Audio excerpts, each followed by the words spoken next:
اب میں جو بات کہنے لگا اس پر غور کرنا، اگر کشف المحجوب آپ پڑھے نا ساری، تو سب سے پہلے وہاں ملنگوں کا داخلہ بند ہوگا، کوئی ملنگ آپ کو نظر نہیں آئے گا، چونکہ داتا صاحب کی تعلیمات بالکل اس کے برعکس ہیں۔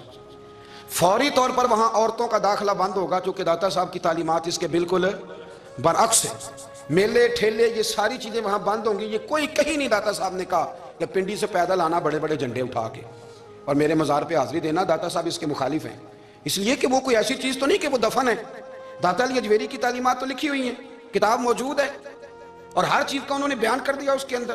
علم سے شروع ہوئے ہیں وہ، علم، عمل، فقر۔ داتا صاحب نے تو کھانے کے آداب بھی بیان کیے، داتا صاحب نے چلنے کے آداب لکھے ہیں کشف المحجوب کے اندر، داتا صاحب نے بولنے کا شریعت میں کیا طریقہ وہ بھی بیان فرمایا۔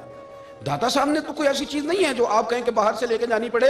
مسئلہ تو یہ ہے کہ یہ جو کچھ ہو رہا ہے، ہم سے بندہ مسلمان تو ہوتا کوئی نہیں، لیکن ہر جمعے کو 2-4 لاکھ کو کافر ضرور کر دے، جانے کب مار دے کوئی مجھے کافر کر کے، شہر کا شہر مسلمان بنا بیٹھا ہے۔ تو اتنا سستا نہ کریں اس چیز کو، چیزوں کو سمجھیں اور غور کریں۔ تو داتا صاحب رحمۃ اللہ علیہ نے قرآن و سنت کی تشریحات کی۔ اب ایک بات میں کہنے لگا ہوں، داتا صاحب رحمۃ اللہ علیہ، بابا فرید صاحب رحمۃ اللہ علیہ، حضرت شیخ عبد القادر جیلانی غوث پاک رضی اللہ تعالیٰ عنہ، یہ وہ بزرگ نہیں ہیں کہ جن کی تاریخ دفن ہے، جن کا کوئی پتہ نہیں کہاں سے آئے، کہاں گئے، کیا تھے، کیا کرتے تھے، یہ وہ اس طرح کے لوگ نہیں ہیں۔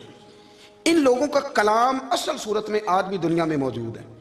بابا فرید کی تحریریں موجود ہیں، حضرت غوث پاک کی کتابیں موجود ہیں، داتا گنج بخش علی حجویری کی کشف المحجوب شاید دنیا کی ہر زبان میں ملتی ہے۔ قرآن مجید نے حکم دیا کہ ان کے لیے دعا کرو ان لفظوں کے ساتھ۔ داتا کا معنی ان کا لقب ہے، یہ معروف لقب ہے ان کا، اس کا معنی دینے والا۔ اگر آپ مجھ سے کوئی 2-3 مسئلے سن لیتے ہیں، میں آپ کو دے دیتا ہوں تو شرک نہیں ہوتا۔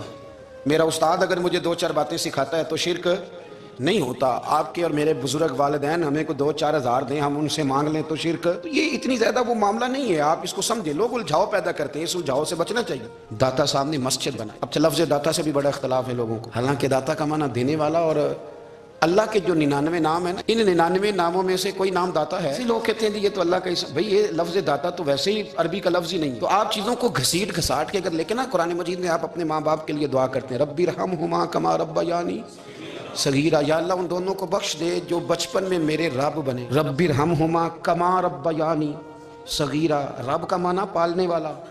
تو قرآن مجید نے تو ماں باپ کو رب کہہ دیا تو شرک ہو گیا۔ ہاں، اللہ رب اور معنوں میں ہے، ماں باپ رب اور معنوں میں ہے۔ یہاں معنی پالنے والے کے ہے، ماں باپ اولاد کو پالتے ہیں نا، اصل پالنے والا کون ہے؟ اللہ۔ تو اب کسی نے کہا کہ ابا آپ نے مجھے پالا ہے، تو کافر ہوا کہ مسلمان ہوا؟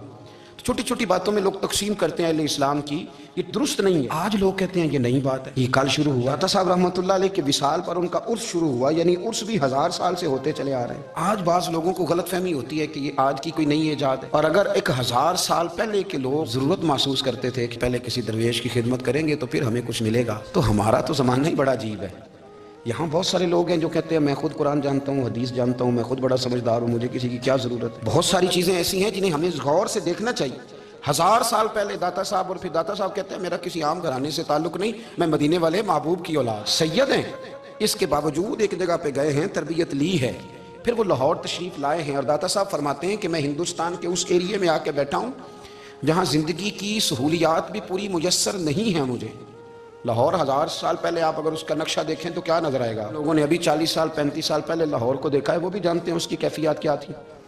تو ایک 1000 سال پہلے کا لاہور جہاں داتا صاحب تشریف لائے، داتا گنج بخش علی حجویری نے وہاں بیٹھ کر قرآن و سنت کی تشریحات کی۔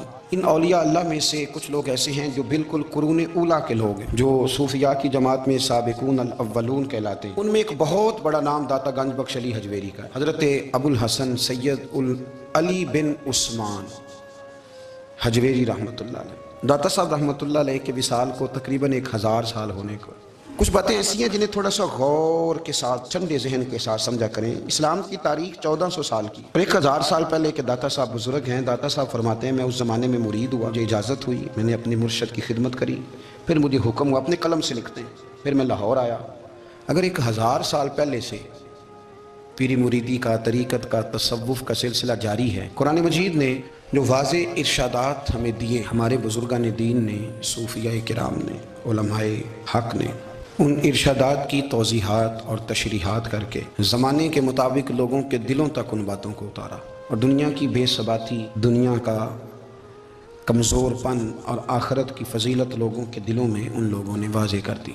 یہ سلسلہ سیدنا امام زین العابدین رضی اللہ تعالیٰ عنہ سے لے کر آج تک صوفیاء اور اولیاء کی جماعت میں جاری و ساری ہے۔ قرآن مجید نے سورہ انعام کی آیت نمبر 32 میں ارشاد فرمایا ہے، فرمایا وَمَا الْحَيَاةُ الدُّنْيَا إِلَّا لَعِبًا وَلَهْوًا، فرمایا دنیا کی زندگی نہیں ہے مگر کھیل کود، وَلَلدَّارُ الْآخِرَةُ، اور یہ جو آخرت کا گھر ہے، خَيْرٌ لِلَّذِينَ يَتَّقُونَ، یہ بھی ان کے لیے بہتر ہے جو اللہ سے ڈرنے والے۔ دنیا تو پہلے ہی کھیل کود ہے، اور آخرت کا گھر بھی ان لوگوں کے لیے بہتر ہے جو اللہ سے ڈرنے والے ہیں۔ فرمایا فلا تعقلون، تو کیا تمہیں سمجھ نہیں ہے؟ تمہارا شعور اور تمہاری عقل کیا تمہیں بتاتی نہیں کہ دنیا کھیل کود ہے؟ کیا تم اس کو دیکھ نہیں رہے لوگ کس طرح سے لوگ دنیا چھوڑ کر کے جا رہے ہیں؟